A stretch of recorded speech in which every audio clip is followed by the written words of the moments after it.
Assalamualaikum warahmatullahi wabarakatuh. Perkenalkan, nama saya Henry Tantioko. Nah, di sini saya akan menjelaskan tentang apa itu dokumen XML dan skema XML. Oke, untuk bagian pertama, kita bahas introduction-nya dulu nih XML. Apa itu dokumen XML dan apa itu skema dari XML itu sendiri? Dan mengapa sih XML itu digunakan? Nah, Nah, di sini penjelasannya, dokumen XML itu suatu bahasa markup yang digunakan untuk menyimpan dan mengirimkan data. Nah, kenapa sih harus disimpan dan dikirimkan data? Jadi memang eh, representasi datanya ini dipisahkan dengan view-nya kayak gitu. Jadi tampilan dan datanya itu dipisahkan agar memudahkan dalam proses misalnya maintenance kayak gitu-gitu. Terus juga kalau ada error bisa di handle lebih tepat kayak gitu. Dan juga eh,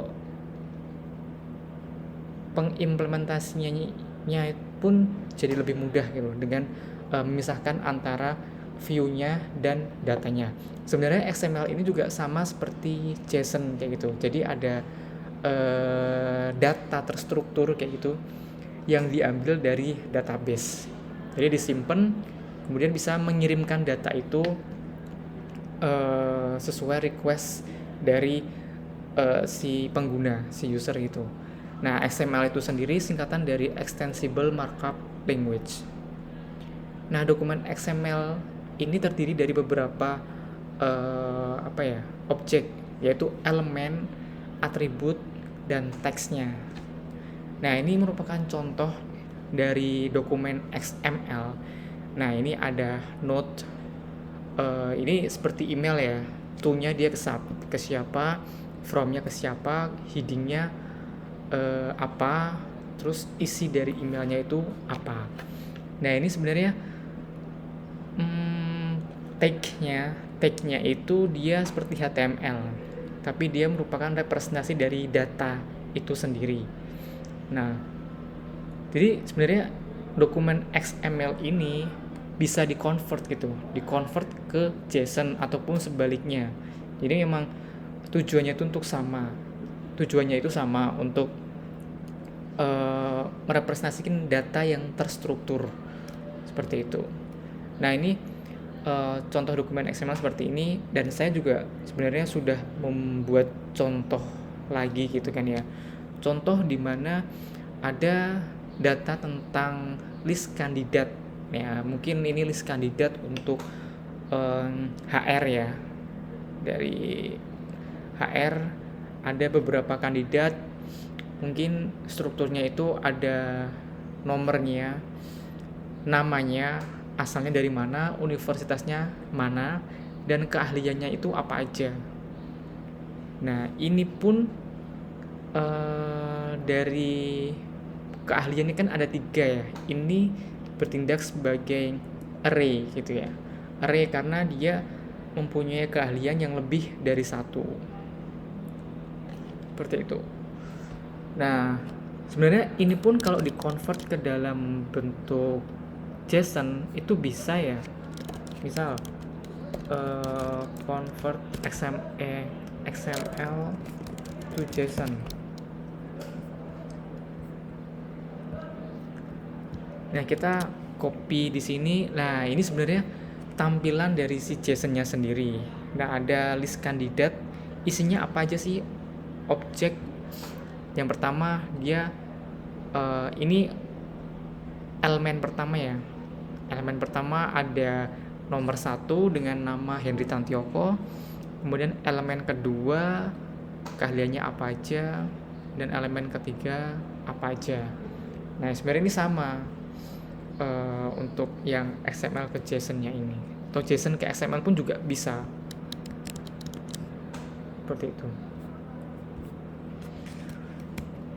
Nah, setelah tadi kita tahu nih dokumen XML-nya itu seperti apa, ini ada namanya skema dari XML itu sendiri. Nah, skema XML itu merupakan dokumen nih yang mendefinisikan struktur dan tipe datanya. Dan ini tuh merupakan rule kayak gitu ya. Rule atau peraturan-peraturan yang harus ditaati apakah data itu sudah termasuk sudah menjadi bagian dari si rule tersebut. Kalau enggak kan nanti akan jadi error karena mungkin struktur datanya beda atau tipe datanya itu beda, yang aslinya string dia dimasuk inputnya itu numeric integer kayak gitu, atau real, bilangan real. Nah, di sini akan difilter nih, karena skema itu sama seperti rule. Ada kayak if clause gitu kan ya. Kalau misalnya tidak memenuhi skemanya itu berarti tidak tidak bisa diproses seperti itu. Nah, skema XML ini digunakan untuk memvalidasi dari dokumen XML itu sendiri.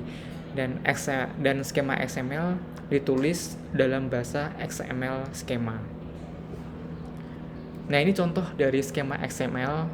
Nah, ini kan elemennya mau namanya apa.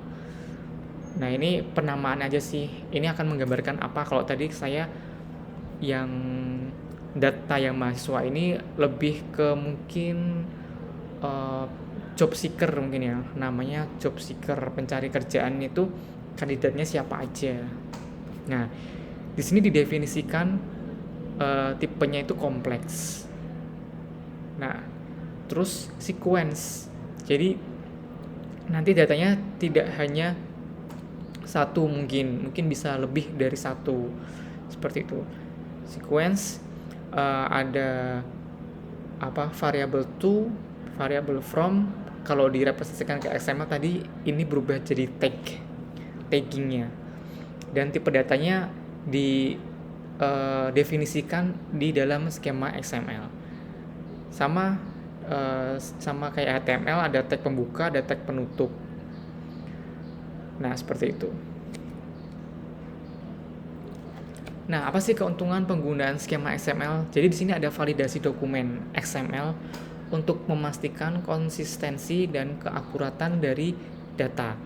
Jadi kalau misalnya pakai integer, ya udah integer aja. Kalau string, jadi tidak ada salah inputan gitu. Jadi nanti akan membuat error dari proses di back end-nya, seperti itu. Terus keuntungan yang kedua, ini akan meningkatkan kemampuan antar sistem yang berbeda dengan memastikan bahwa dokumen XML yang diterima memenuhi standar yang sama. Jadi standarnya itu ya udah, saya buat peraturan seperti ini, tolong ditaati. Kalau misalnya ada bagian peraturan yang dilanggar, artinya tidak sesuai dengan kriteria, itu akan mengakibatkan error dari pemrosesan datanya itu sendiri. Dan yang ketiga, memungkinkan otomatisasi proses pengolahan data dengan definisi struktur yang jelas. Jadi memang dibuat struktur kayak JSON, XML itu untuk seperti tadi, mengekstrak sebuah informasi agar dipahami oleh si mesin kayak itu, mesin pencari. Jadi lebih mudah. Oh, saya pengen objeknya yang saya ambil tuh cuma namanya aja nih. Nah, nggak mungkin dong untuk meng-searching dari keseluruhan dokumen. Atau tadi kalau misalnya Wikipedia tuh ada beberapa banyak artikel, dalam satu page itu ada banyak nama nih. Nah, tentunya nama-nama itu diekstrak informasinya, terus kita biar bisa dapat informasi yang sesuai itu dengan maknanya. Kalau saya pingin namanya lagi bahas apa sih, Soekarno, kayak tadi Soekarno, terus ada nama juga nih, mungkin nama dari anak-anaknya, seperti itu. Jadi udah dipeta-petakan ke struktur yang jelas agar si mesin dapat lebih mengenali dari struktur websitenya itu sendiri. Nah, ini kemudian kesimpulannya untuk bahasa XML. Nah, dokumen XML digunakan untuk menyimpan nih dan mengirimkan data. untuk menambah data bisa nggak? Jadi tugasnya kan kalau misalnya kita buat di website itu kan untuk mengambil data dari database itu kan kalau pakai JSON kan JSON stringify itu kan artinya convert dari database diambil ke dalam bentuk struktur JSON. Nah, tentunya untuk menambahkan bukan kapabilitas di sini. Di sini cuma untuk perantaranya aja gitu. Untuk mentranslate dari database untuk ditampilkan di sistem ketampilan websitenya itu sendiri. Nah, untuk skema XML itu digunakan untuk mendefinisikan struktur dan tipe data yang diperbolehkan dalam dokumen XML. Jadi di skema XML itu ada rule-rule, ada peraturan-peraturan yang harus ditaati oleh programmer. Jadi kalau inputannya ini, outputnya itu harus tipe datanya ini, kayak gitu. Yang ketiga, penggunaan skema XML memungkinkan validasi dokumen XML, meningkatkan interoperabilitas antar sistem yang beda.